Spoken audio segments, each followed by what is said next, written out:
do you know he kept Malice with me for more than either 3 months? As a producer. You mean Dr. Paul Enenche? I'm not joking. Malice, because you tried I went to help Ayo. Let me tell you what happened.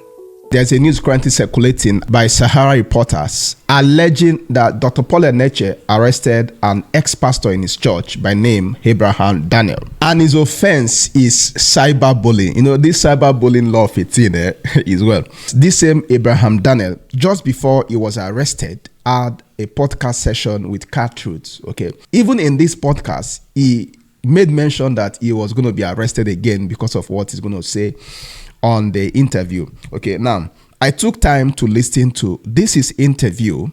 All right, there are some quite few things to learn, especially the aspects where he shared what led to his issue between himself and Dr. Paul Enenche. I believe this was also one of the things Michael Rokbo also complained about when he had issue with his spiritual father. Okay, so if you listen to that carefully, for those who are in ministry, I think it's a call. When we see things like this, we learn from them.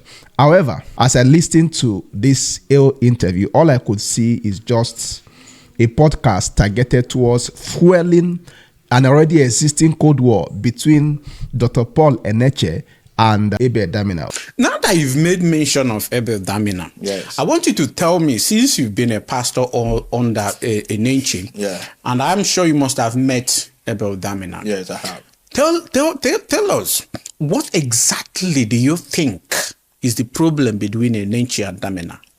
Let me drink water. Tell us, we want to know.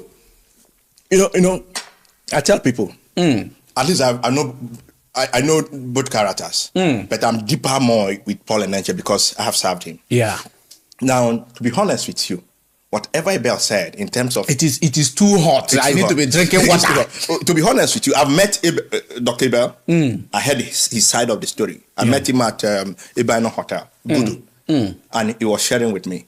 Of course, his impact, even then, Dr. Paul Enenche have not disclaimed, but he was telling me, oh, this is what... And as a pastor, you know, when you are there, you know how your deal started, even though he may not say it openly. Yeah. And of course, it was very clear that Abel played a major role for the kickoff of the church. Honestly, I was disappointed having listened to the whole podcast because I believe Cat Truth is a platform that is dedicated towards enlightening people and straightening up the Christian belief. So I was expecting that he is before a man who was formerly a Christian and now an humanist. If I had to be the person hosting it, my purpose would be to help people strengthen their belief, and especially you have an opportunity of a man before you who is an humanist, okay, who doesn't totally believe in God. So your duty should have been to find a way to still help him see the light which is in Christ. But rather,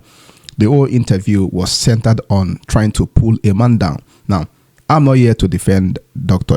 Paul Enenche, but I believe this guy should have done better, because if you listen to this whole interview, you will know this was a pre-planned, this was well planned, and this was just in all attempts to maybe ridicule or paint the person of Dr. Paul Enenche in bad light. And even looking at this whole interview, I was expecting that it's going to expose something stronger, maybe like, say, they were faking miracle or they were staging miracle, but none of those things were mentioned. In as much as he alluded that none of those miracle was real, but there was no typical evidence that suggested that maybe Dr. Paul Enenche at one point faked a miracle, or maybe it was part of the people arranging miracle for Dr. Paul Enenche. So this whole interview, I believe, was targeted just to fuel and to strengthen that Cold War. And Cat Truth should do better than this.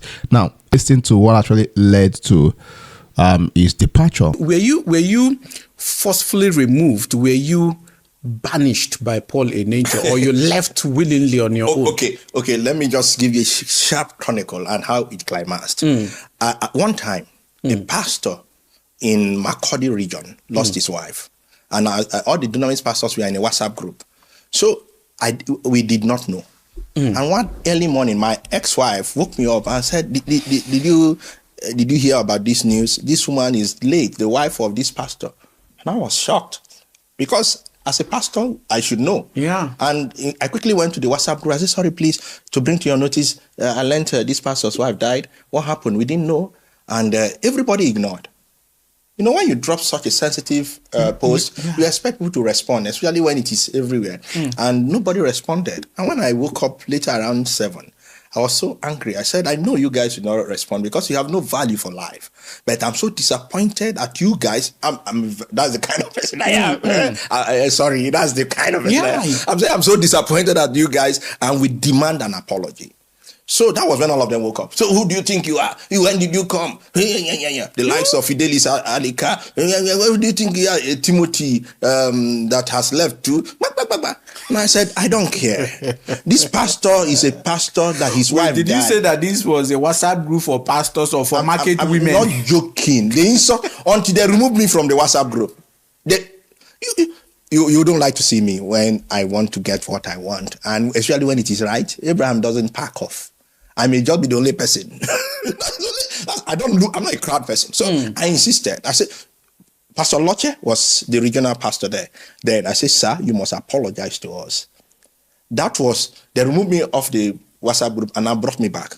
And he apologized. So I said, well, I apologize too. Maybe I was high, but I needed to really set the record straight. I may be your junior in terms of when I came in, but when things are not done right, this woman served under Dunamis Church, and when she died, let's know. I can't see him and say, "How is your wife?" And like, my wife is little. How does that sound? So now, when we had convention, our pastor's wife, we had like a lunch. The pastor's wife were present. The pastors were present. So all of them said I should come and apologize. Now, when the issue happened, it was within us, the pastors. But when it happened, when they had convention, then I said I should come and apologize for what I said. Still, I apologized. But I told them I stand by my word that what happened, what we did as pastors is wrong. If a pastor's wife or anything happened, we should know. So, and we have a policy. You don't share your temptation downward. You share your temptation upward. You share testimony downward. That is, if you are going through misfortune, you don't let your members know. You have to let your GO know. No. So it is when you have testimony you share with your members. To encourage them. To encourage them, but it has a whole lot of issue because your GO knows all your secrets already. So when you are trying to live to, but you remember the other time you slept. so it makes you to live a fake life too, because you are going through pain and nobody. Church is not some movie. So that happened, and while I was there, I started rebelling. When I mean rebelling, I couldn't adapt to the system anymore. I was writing.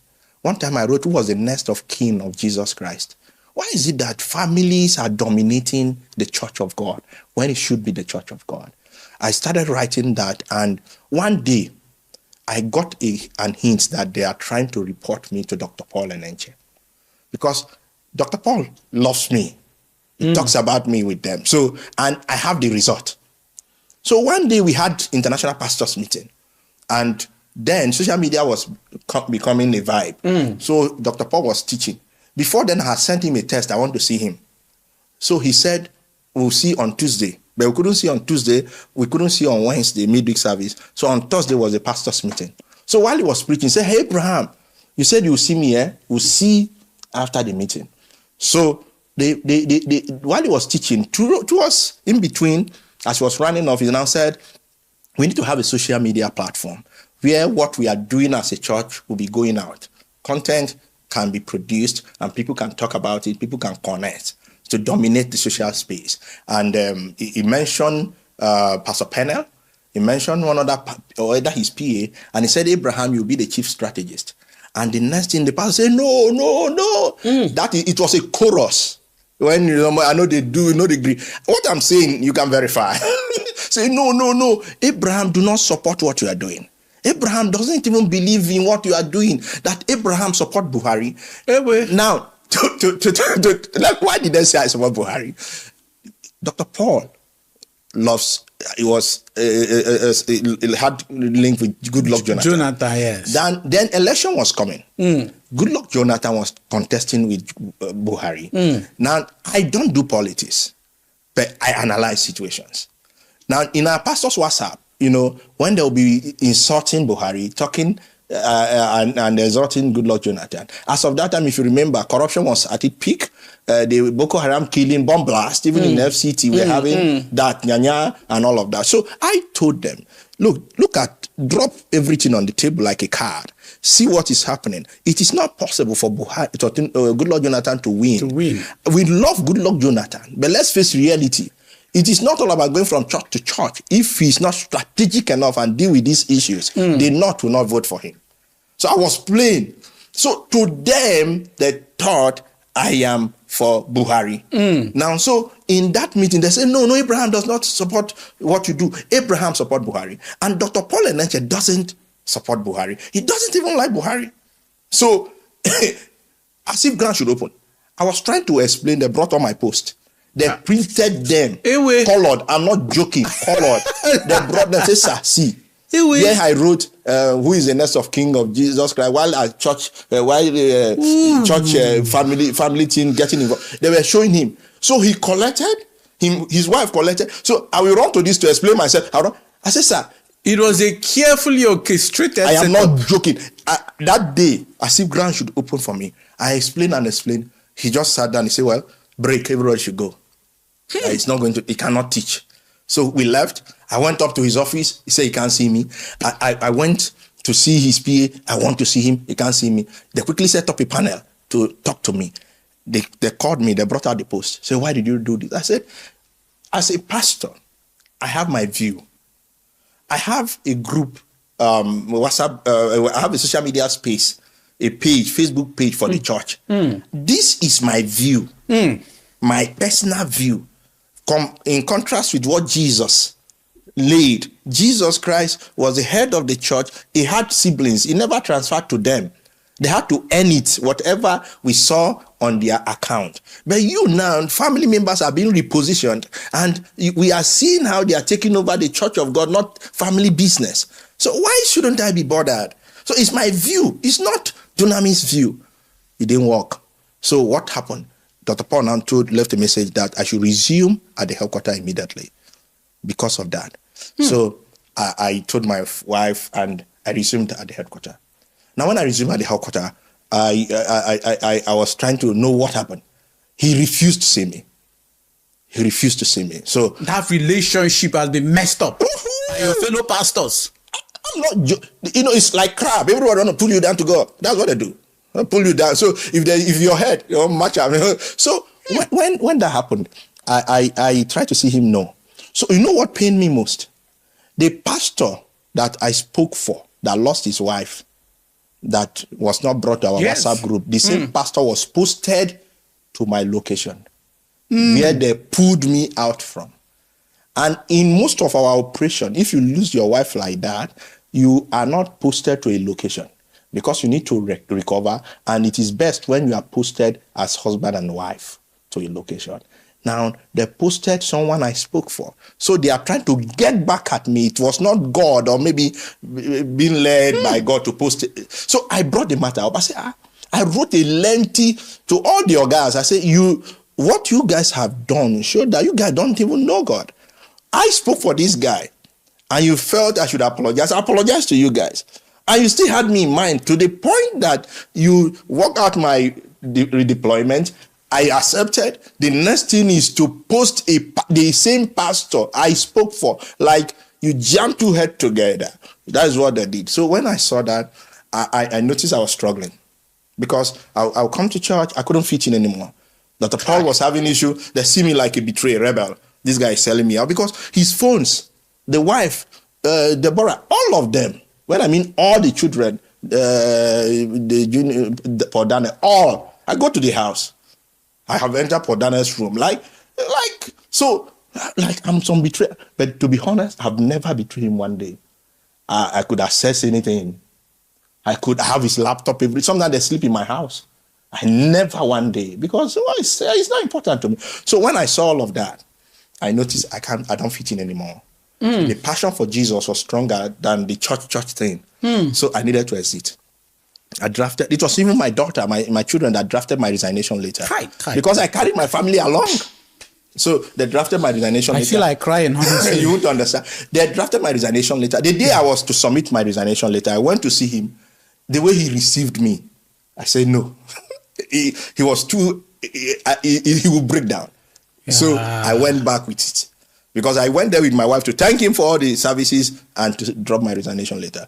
But I couldn't. So I went back with it. Another day again, I returned. He was not in the office. I gave it to the admin, assistant admin, and he signed. That was how I resigned. When he called me, he said, no, that my resignation can make somebody run mad. I said, I understand, but I need to go. Because I couldn't fit in any longer. My passion for church is no more the regular church. I wanted something more. I'm that kind of person. I always want more. Status quo. So the Jesus thing was driving me. While I was in Dunamis Church, I was listening to, if you know Joseph Prince, Joseph Prince that talks on grace. If you know Malice, I was so I was so addicted to Malice and Sunday Adelaja.